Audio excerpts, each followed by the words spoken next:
মৰমৰ ছাত্ৰ ছাত্ৰীসকল, তোমালোকক মই ইডুকেয়াৰ ডিজিটেল ক্লাছৰ পুনৰ স্বাগতম জনাইছোঁ। আমি পদাৰ্থৰ কঠিন অৱস্থাৰ আলোচনা কৰি আছোঁ আৰু আজি আমি সেই কঠিন অৱস্থাৰ বিষয়ে অষ্টম খণ্ডটি তোমালোকলৈ মই আগবঢ়াব বিচাৰিছোঁ। আৰু আজি আমি আলোচনা কৰিম একক কোষৰ মাত্ৰাৰ সম্বন্ধীয় গণনা, calculation involving unit cell dimension. এইটো এটা যথেষ্ট গুৰুত্বপূৰ্ণ বিষয়, কাৰণ এটা একক কোষৰ লগত জড়িত হৈ থকা ধৰ্মসমূহৰ তথ্য আহৰণ কৰিবৰ কাৰণে আমি মাত্ৰ একক কোষটোৰ দুটা বা তিনিটা যদি আমি ধৰ্মৰ বিষয়ে জানো বা তাক যদি আমি পৰীক্ষাগাৰত নিৰ্ণয় কৰিব পাৰোঁ, তেতিয়াহ'লে তাৰ পৰা আমি একক কোষৰ অন্যান্য বিভিন্ন ধৰ্মৰ বিষয়ে আমি কি কৰিব পাৰোঁ, তথ্য আহৰণ কৰিব পাৰোঁ। আৰু সেইকাৰণে এই মাত্ৰা সম্বন্ধীয় গণনাসমূহ কঠিন পদাৰ্থৰ অধ্যয়নত এটা বিশেষ গুৰুত্ব আছে আৰু সেই গুৰুত্বপূৰ্ণ বিষয়খিনিৰ বিষয়ে আজি আমি কি কৰিম, আলোচনা কৰিম।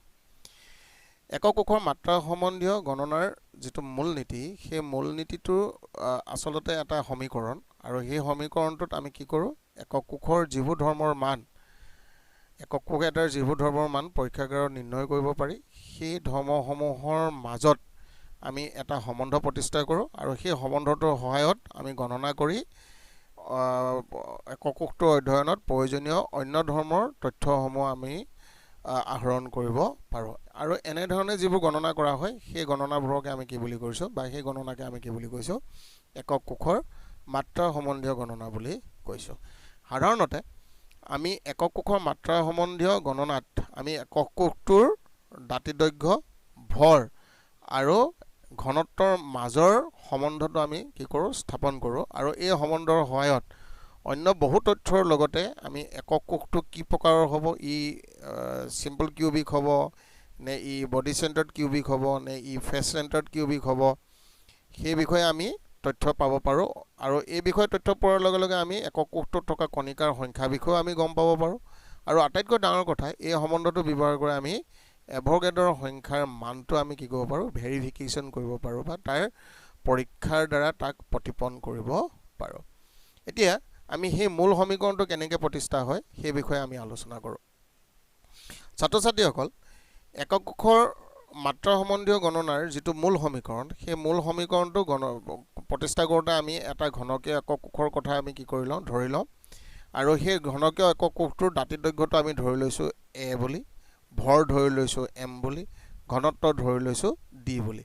আৰু ইয়াৰ যিবোৰ একক, এই এককসমূহ সাধাৰণতে দাঁতি দৈৰ্ঘ্যৰ কাৰণে দৈৰ্ঘ্যৰ একক, ভৰৰ কাৰণে ভৰৰ একক, আৰু ঘনত্বৰ কাৰণে আমাৰ ঘনত্বৰ যিটো একক গ্ৰাম পাৰ চেণ্টিমিটাৰ কিউব অথবা কেজি পাৰ মিটাৰ কিউব, এই এককসমূহ ব্যৱহাৰ কৰা হয়। ঠিক একেধৰণে আমি আৰু ধৰি লৈছোঁ যে ঘনকীয় একক কোষটোত গঠন কৰা কণিকাৰ সংখ্যাটো হৈছে জেড, আৰু যিবোৰ কণিকাই ঘনকীয় একক কোষটোক গঠন কৰিছে, সেই গঠন কৰা কণিকাসমূহৰ মলাৰ ভৰ হৈছে এম, গ্ৰাম পাৰ মোল। গতিকে এই যিকেইটা ৰাশি, এই ৰাশিকেইটা সাধাৰণতে আমি পৰীক্ষাৰ দ্বাৰা নিৰ্ণয় কৰিব পাৰোঁ অথবা আমাৰ জনা থাকে। গতিকে ইহঁতৰ মাজত যদি আমি সম্বন্ধ স্থাপন কৰিব পাৰোঁ, তেতিয়াহ'লে সেই সম্বন্ধৰ পৰা আমি কিছুমান নজনা তথ্যও আমি কি কৰিব পাৰোঁ, আহৰণ কৰিব পাৰোঁ। এতিয়া সেই সম্বন্ধটো স্থাপন কৰিবৰ বাবে প্ৰথমতে আমি কি নিৰ্ণয় কৰিম, একক কোষটোত থকা বা একক কোষটো গঠন কৰা এটা কণিকাৰ ভৰ আমি নিৰ্ণয় কৰিম, আৰু যাৰ মানটো আমি কেনেধৰণে নিৰ্ণয় কৰিব পাৰিম, এম বাই এন। কাৰণ মলাৰ ভৰ যদি এম হয়, তেতিয়াহ'লে তাক যদি আমি এভোগাড্ৰৰ সংখ্যাই হৰণ কৰি দিওঁ, তেতিয়াহ'লে সেই মানটোৱে কি কৰিব, ইয়াৰ এটা কণিকাৰ ভৰটো আমি কি কৰিব পাৰিব, সেই মানৰ দ্বাৰা আমি পাব পাৰোঁ। আৰু ঠিক একেধৰণে একক কোষ এটা ভৰ আমি কি কৰিব পাৰিম, এই এটা কণিকাৰ ভৰৰ পৰা নিৰ্ণয় কৰিব পাৰিম। কাৰণ আমি জানো যে একক কোষটোত থকা মুঠ কণিকাৰ সংখ্যাৰ যিটো ভৰ হ'ব, সেই ভৰটোৱে কাৰ ভৰ হ'ব, একক কোষটোৰ ভৰ হ'ব। গতিকে একক কোষত থকা মুঠ কণিকাৰ ভৰ, আৰু আমি জানো একক কোষটো গঠন কৰা কণিকাৰ আমি কিমান বুলি ধৰি লৈছিলোঁ, জেড বুলি ধৰি লৈছিলোঁ। এটা কণিকাৰ ভৰ এম বাই কেপিটেল এন, গতিকে একক কোষটোৰ ভৰ কিমান হ'ব, জেড এম বাই এন। এইটো হৈছে সমীকৰণ নম্বৰ 1।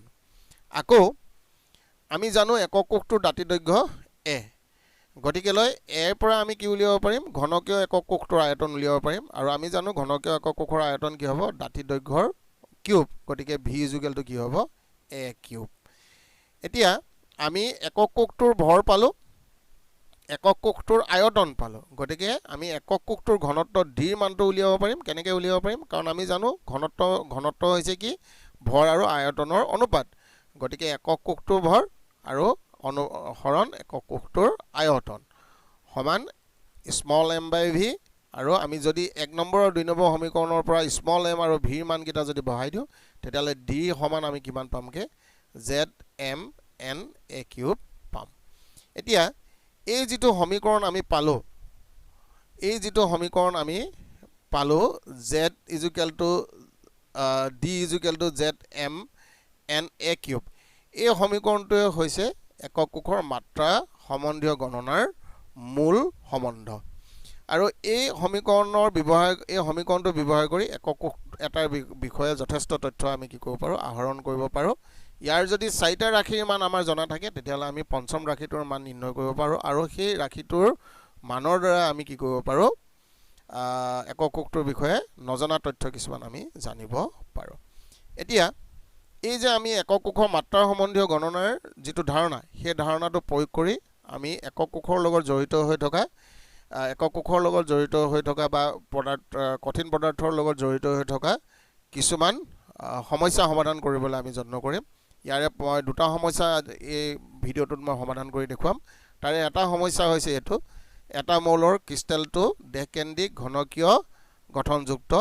ইয়াৰ একক কোষৰ দাঁতি দৈৰ্ঘ্য 288 পিক'মিটাৰ, মৌলটোৰ ঘনত্ব 7.2 গ্ৰাম পাৰ চেণ্টিমিটাৰ কিউব হ'লে পদাৰ্থটোৰ 208 গ্ৰাম ভৰত কিমানটা পৰমাণু আছে গণনা কৰা। এই সমস্যাটোৰ সমাধান আমি কৰিব পাৰোঁ। এতিয়া আমাৰ এই সমস্যাটোত দিয়া আছে, কি দিয়া আছে? একক কোষটোৰ দাঁতি দৈৰ্ঘ্য কিমান দিয়া আছে? a ইজুকেল টু 288 পিক'মিটাৰ, আৰু পিক'মিটাৰ মানে কিমান? 10⁻⁻12 মিটাৰ। গতিকেলৈ আমি এই 10⁻, এই মিটাৰ এককটো আমি কিহলে ৰূপান্তৰ কৰিছোঁ? চেণ্টিমিটাৰ এককলৈ ৰূপান্তৰ কৰিছোঁ। কি কাৰণে ৰূপান্তৰ কৰিছোঁ? কাৰণ আমাৰ ঘনত্বৰ মানটো কিহত দিয়া আছে? গ্ৰাম পাৰ চেণ্টিমিটাৰ এককত দিয়া আছে। যিহেতু এককসমূহ আমি হোমোজেনিয়াছ কৰিব লাগে, গতিকে আমি দৈৰ্ঘ্যটো কিহত উলিয়াইছোঁ? চেণ্টিমিটাৰ এককত উলিয়াইছোঁ। আমাৰ দিয়া আছে একক কোষৰ ঘনত্ব ডি সমান 7.2 গ্ৰাম পাৰ চেণ্টিমিটাৰ কিউব, আৰু দিয়া আছে যে কি? একক কোষটোৰ প্ৰকাৰ কেনেকুৱা? BCC, দেশকেন্দ্ৰিক ঘনকীয় একক কোষ। এতিয়া আমাৰ দাঁতি দৈৰ্ঘ্যৰ পৰা আমি কি উলিয়াব পাৰিম? এই মৌলটোৰ ক্ৰিষ্টেলটোৰ এটা একক কোষৰ কি উলিয়াব পাৰিম? আমি আয়তন উলিয়াব পাৰিম। আৰু সেইটো আমি নিৰ্ণয় কৰিছোঁ। এটা একক কোষৰ আয়তন ভি ইজুকেল টু এ কিউব ইজুকেল টু 288 × 10⁻⁻10 কিউব, আৰু ইয়াৰ মানটো যদি আমি কৰোঁ তেতিয়াহ'লে কিমান ওলাব? 2.39 × 10⁻23 চেণ্টিমিটাৰ কিউব। এতিয়া আমি এটা একক কোষৰ আয়তন পালোঁ। আমাক দিয়া আছে পদাৰ্থটো কিমান ভৰ? 208 গ্ৰাম। গতিকে 208 গ্ৰাম পদাৰ্থটোৰ আয়তন কিমান হ'ব? গতিকে সেই আয়তনটো আমি নিৰ্ণয় কৰিব পাৰিম, কাৰণ আমাৰ ঘনত্ব দিয়া আছে, পদাৰ্থটো ভৰ দিয়া আছে। গতিকে সেই আয়তনটো আমি উলিয়াব পাৰিম। গতিকে মৌলটোৰ 208 গ্ৰাম ভৰৰ আয়তন ভি ইজুকেলটো কিমান হ'ব? ভৰ হৰণ ঘনত্ব। তো ভৰ 208 গ্ৰাম, ঘনত্ব কিমান? 7.2 গ্ৰাম পাৰ চেণ্টিমিটাৰ কিউব। গতিকে উত্তৰটো আমাৰ কিমান ওলাব? 28.88 চেণ্টিমিটাৰ কিউব। এতিয়া এটা একক কোষৰ আয়তন যদি 2.39 × 10⁻23 চেণ্টিমিটাৰ কিউব হয়, আৰু দিয়া আমাৰ ওচৰত থকা পদাৰ্থখিনি মুঠ আয়তন কিমান হয়? 28.88 চেণ্টিমিটাৰ কিউব হয়, তেতিয়াহ'লে সিমান আয়তনত থাকিব পৰা একক কোষৰ সংখ্যা কিমান হ'ব? আমি সেই আয়তনটোক একক কোষৰ আয়তনে হৰণ কৰিলে হ'ল। গতিকে আমি উত্তৰটো পাম কিমান? 12.08 × 10⁻23টা একক কোষ কিমান আয়তনত থাকিব? 28.88 চেণ্টিমিটাৰ কিউব আয়তনত থাকিব। অৰ্থাৎ 208 গ্ৰাম ভৰত, মৌলটো 208 গ্ৰাম ভৰত কিমানটা একক কোষ থাকিব? 12.08 × 10⁻23টা একক কোষ থাকিব। এতিয়া আমি জানো একক কোষটো প্ৰকাৰ কি? একক কোষটোৰ প্ৰকাৰ হৈছে কি? আমাৰ দেহ কেন্দ্ৰিক একক কোষ গতিকে দেহ কেন্দ্ৰিক একক কোষ হোৱাৰ কাৰণে দেহ কেন্দ্ৰিক একক কোষত কেইটাকৈ পৰমাণু থাকে দুটাকৈ পৰমাণু থাকে গতিকে দেহ কেন্দ্ৰিক একক কোষৰ ক্ৰিষ্টেল বিশিষ্ট মৌলটোৰ 208 গ্ৰামত কিমানটা পৰমাণু থাকিব আমি একক কোষৰ সংখ্যাটোক 2 পূৰণ কৰিলে যিটো ওলাব সেইটোৱে হ'ব কিমান 208 গ্ৰাম ভৰত থকা সেই মৌলটোৰ পৰমাণুৰ সংখ্যা হ'ব গতিকে এনে ধৰণে আমি কি কৰিব পাৰো মাত্ৰা সম্বন্ধীয় গণনাসমূহ আমি ব্যৱহাৰ কৰিব পাৰো আমি আৰু এটা সমস্যা সমাধান কৰিবলৈ চাওঁ এই সমস্যাটোত কৈছে যে কি সিলভাৰে FCC লেটিছ গঠন কৰে ইয়াৰ একক কোষৰ দাঁতি দৈৰ্ঘ্য 4.07 × 10⁸ সেন্টিমিটাৰ সিলভাৰৰ ঘনত্ব 10.5 গ্ৰাম পাৰ সেন্টিমিটাৰ কিউব হলে পাৰমাণৱিক ভৰ গণনা কৰিব লাগে গতিকে আমাৰ সমস্যাটোত কি দিয়া আছে সমস্যাটোত দিয়া আছে সিলভাৰৰ একক কোষৰ দাঁতি দৈৰ্ঘ্য a মান দিয়া আছে একক কোষৰ ঘনত্ব বা সিলভাৰৰ ঘনত্ব মানে একক কোষৰ ঘনত্ব একেই হ'ব গতিকে d ৰ মানটো আমি 10.5 গ্ৰাম পাৰ সেন্টিমিটাৰ কিউব পাইছো আৰু দিয়া আছে একক কোষৰ প্ৰকাৰ তাৰ মানে সিলভাৰৰ লেটিছটো FCC মানে একক কোষটোৰ কি হ'ব তোমাৰ FCC হ'ব গতিকে z ৰ মানটো ইয়াত কিমান হ'ব 4 হ'ব এতিয়া আমি মাত্ৰা সম্বন্ধীয় যেটো মাত্ৰা সম্বন্ধীয় গণনাৰ যেটো মূল ৰাখি d = ZMN a কিউব ইয়াত n টো হৈছে এভোগাড্ৰৰ সংখ্যা গতিকে ইয়াত আমি দেখা পালো z ৰ মানটো জানো এভোগাড্ৰৰ সংখ্যাৰ মানটো জানো a ৰ মানটো জানো d ৰ মানটো জানো z ৰ মানটো জানো গতিকে ইয়াত আমি কাৰ মানটো নিৰ্ণয় কৰিব পাৰিম m ৰ মানটো সহজতে নিৰ্ণয় কৰিব পাৰিম আৰু এই ধৰণে যদি আমি m ৰ মানটো নিৰ্ণয় কৰোগে তেতিয়ালে m ৰ মানটো আমাৰ কিমান ওলায় 106.5 গ্ৰাম পাৰ মোল ওলায় গতিকে এই ধৰণে আমি কোনো এটা মৌলৰ যদি আমি কি জানো লেটিছটোৰ বিষয়ে জানো বা একক কোষটোৰ বিষয়ে জানো তেতিয়ালে সেই মৌলটোৰ পাৰমাণৱিক ভৰটো আমি এনে ধৰণে কি কৰিব পাৰিম তত্ত্বগতভাৱে আমি গণনা কৰি উলিয়াব পাৰিম গতিকে মৰমৰ ছাত্ৰ ছাত্ৰীসকল আমাৰ ক্লাছটো আজি মই ইমানতে শেষ কৰিছো আশা কৰিছো তোমালোক সকলোৱে ভালে থাকিবা ইয়াকে কৈ মোৰ ক্লাছটো মই সমাপ্ত কৰিছো